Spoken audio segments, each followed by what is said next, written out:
Baik, Assalamualaikum warahmatullahi wabarakatuh. Selamat siang semuanya. Kembali lagi kita ke mata kuliah manajemen keuangan.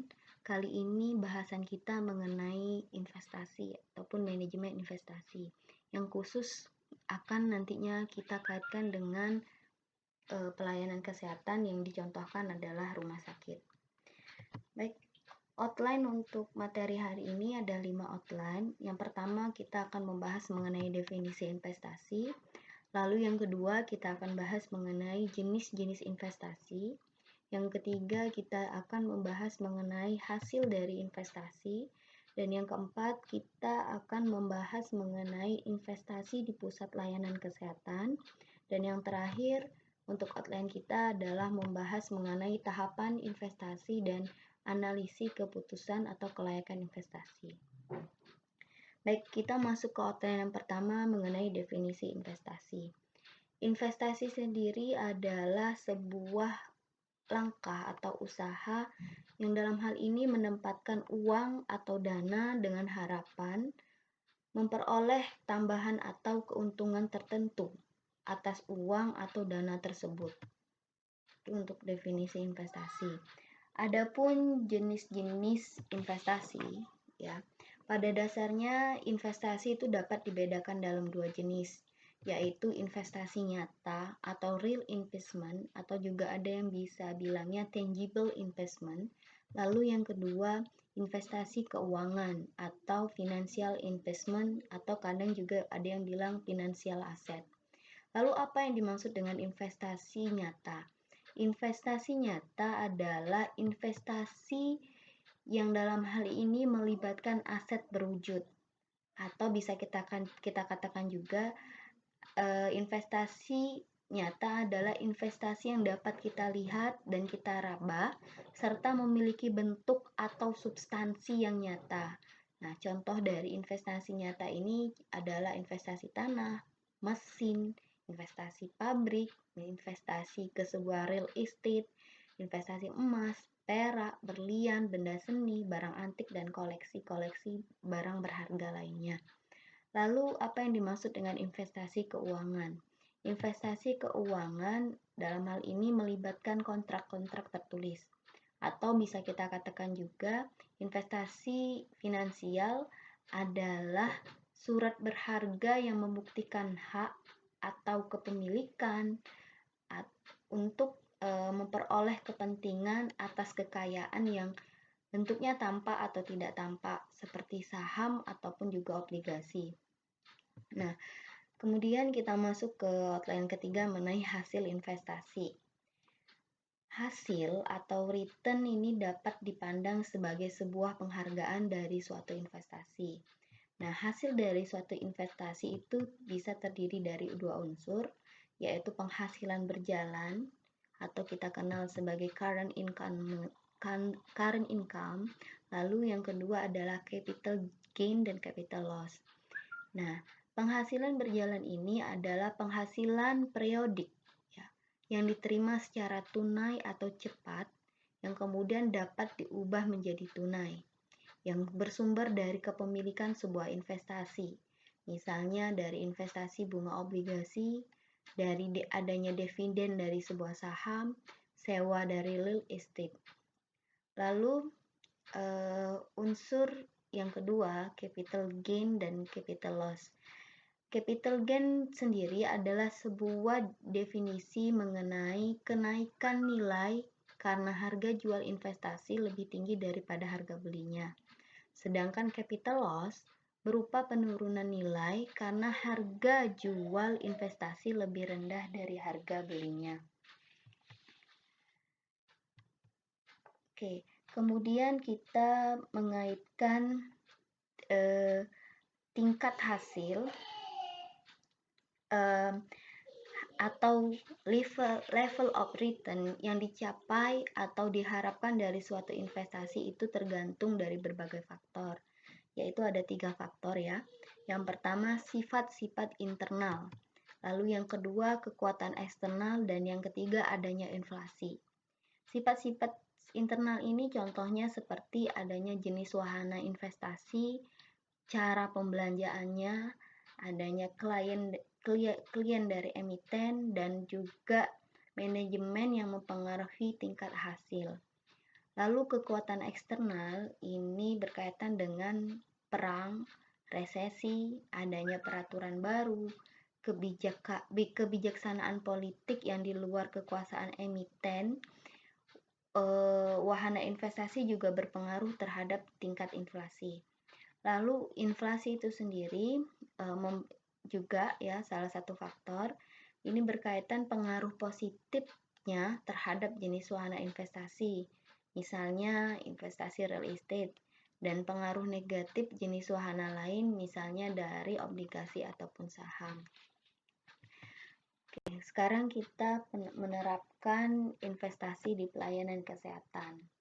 Nah, investasi di pelayanan kesehatan ini saya coba ambil dari beberapa surat kabar online ya, yang mana pada slide ini saya dapatkan dari Kompas yang memperlihatkan pada tahun 2019 ada berita yang mengatakan swasta enggan investasi bangun rumah sakit di pelosok negeri ini, maksudnya di Indonesia. Yang kemudian di slide ini dijelaskan juga penyebabnya apa. Nah, di berita ini founder dan chairman dari Center of Healthcare Policy dan Reform Studies Indonesia atau kita kenal sebagai Chapter mengatakan bahwa infrastruktur kesehatan yang tak merata menyebabkan layanan kesehatan banyak tak dijumpai di pelosok Indonesia. Nah, menurut dari pimpinan ini, pembangunan yang digencarkan oleh Presiden Jokowi ini harus dibarengi dengan pembangunan infrastruktur kesehatan, baik di sekitar proyek pembangunan maupun di pulau-pulau terpencil.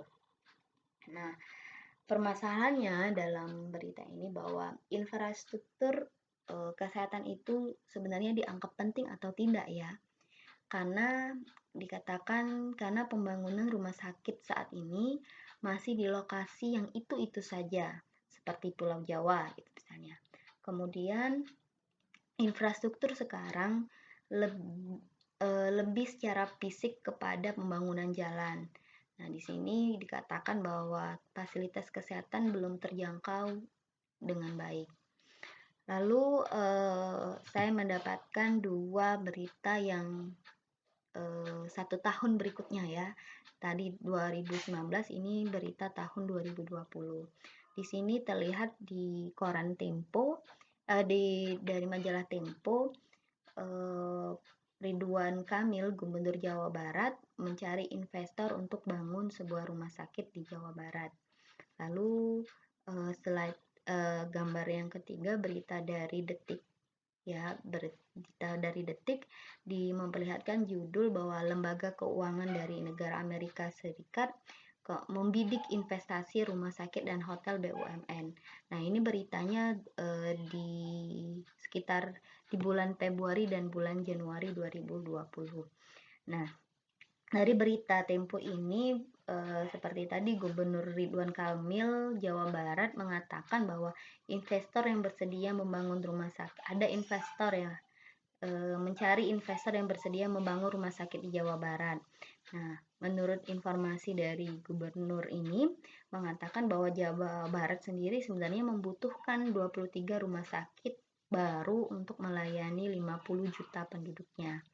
Nah, kemudian untuk berita yang kedua dari lembaga keuangan AS ya, atau dikenal juga sebagai International Development Finance Corporation IDFC gitu ya, berminat investasi pada rumah sakit dan hotel BUMN.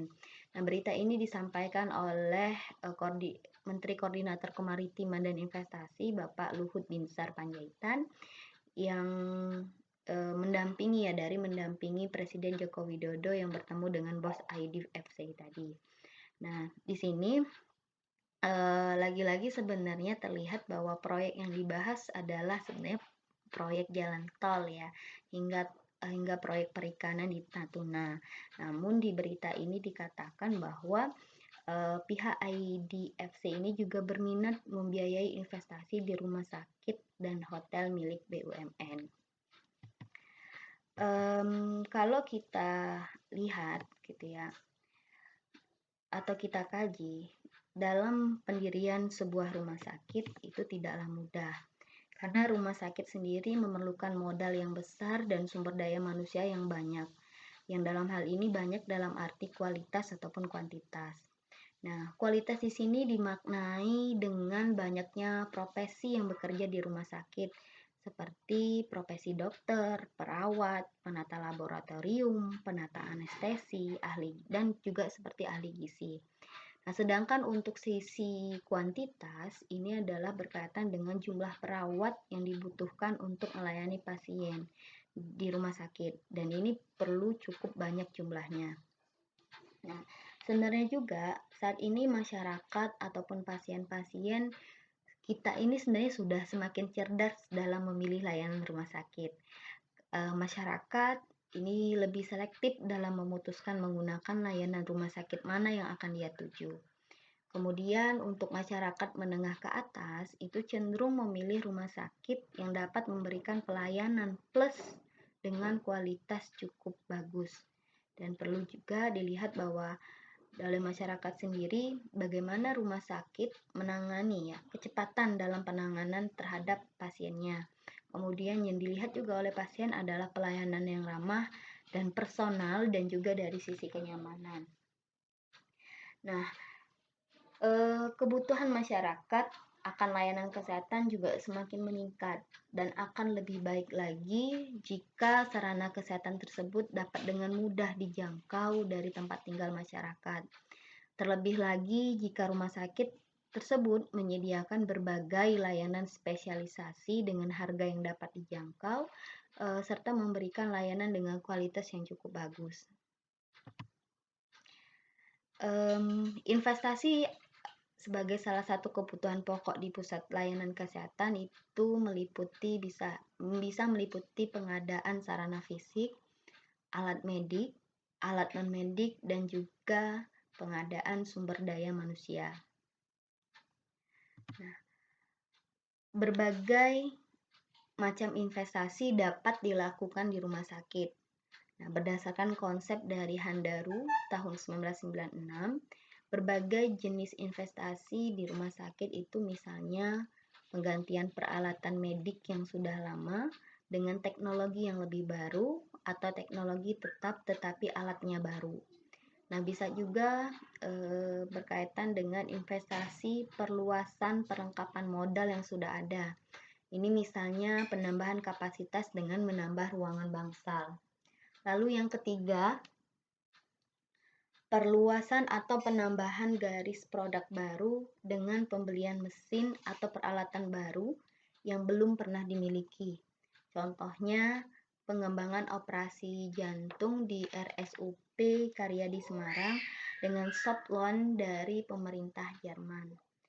Lalu investasi lain misalnya sewa atau leasing peralatan baru. Dan bisa juga investasi yang terakhir adalah misalnya merger atau pembelian rumah sakit oleh sebuah rumah sakit yang lebih baik keadaan keuangannya. Para manajer rumah sakit perlu membutuhkan keterampilan investasi agar keputusan yang diambil itu tidak salah. Sebagaimana keputusan perorangan, direksi rumah sakit dalam memutuskan investasi sebenarnya berada dalam suatu ketidakpastian. Dalam hal ini perlu pemahaman akan tahapan-tahapan dalam keputusan investasi. Menurut Handaru, tahap-tahap dalam keputusan investasi ada 5. Yang pertama, penentuan tujuan. Organisasi atau perusahaan yang bersangkutan harus menentukan tujuan yang hendak dicapai secara jelas. Misalnya memaksimalkan laba, memaksimalkan tingkat pertumbuhan, atau bisa juga penguasaan pasar, kepuasan pelanggan, atau sebagai tempat pengembangan ilmu pengetahuan. Nah, kemudian tahap yang kedua, perkiraan biaya proyek dan biaya operasi. Nah, biaya investasi awal ini harus diperkirakan. Begitu pula biaya-biaya operasi yang akan dikeluarkan selama umur investasi. Untuk dapat memperkirakan biaya-biaya tersebut, perlu pemahaman mengenai perilaku biaya itu sangat diperlukan.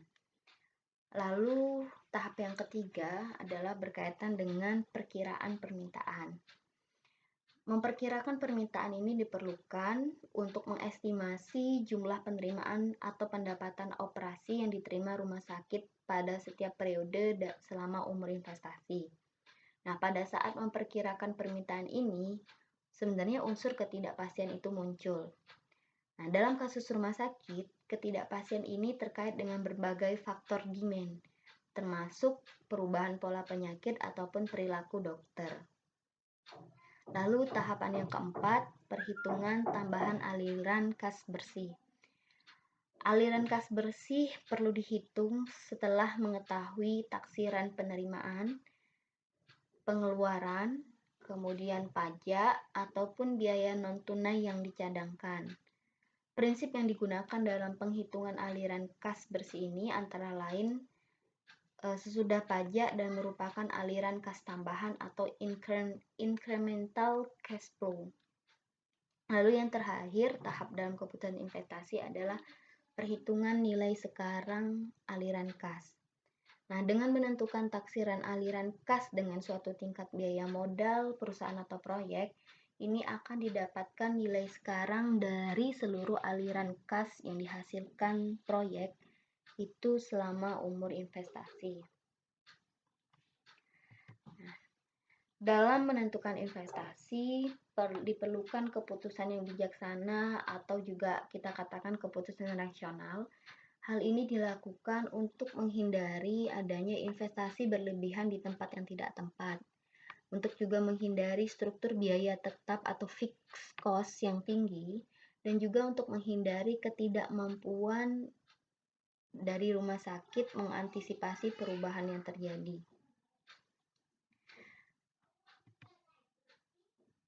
Nah, pembangunan rumah sakit membutuhkan investasi keuangan yang tentunya tidak sedikit. Berdasarkan banyaknya kebutuhan pelayanan kesehatan, terutama rumah sakit, maka perlu diketahui kelayakan investasi keuangan dari pembangunan rumah sakit itu. Nah, adapun analisis pengambilan keputusan investasi, baik sarana fisik ataupun alat medik, ini bisa kita lihat dari dua ini ya. Contohnya dari analisis titik impas atau break even analysis. Dan juga bisa dari analisis arus kas atau cash flow analysis. Analisis titik impas ini digunakan untuk menentukan jumlah atau harga jual yang efisien dari produksi yang dihasilkan. Lalu, analisis arus kas ini digunakan untuk menentukan secara ekonomis kelayakan dari suatu investasi yang dilakukan dengan cara pertama bisa kita lakukan dengan tanpa memperhatikan nilai uang yang dikaitkan dengan waktu. Yang kedua, bisa kita lakukan dengan cara memperhatikan perubahan nilai uang yang dikaitkan dengan waktu. Jadi ada dua ya, tanpa memperhatikan time value money-nya, yang kedua memperhatikan time value money-nya. Nah, sekarang kita masuk ke contoh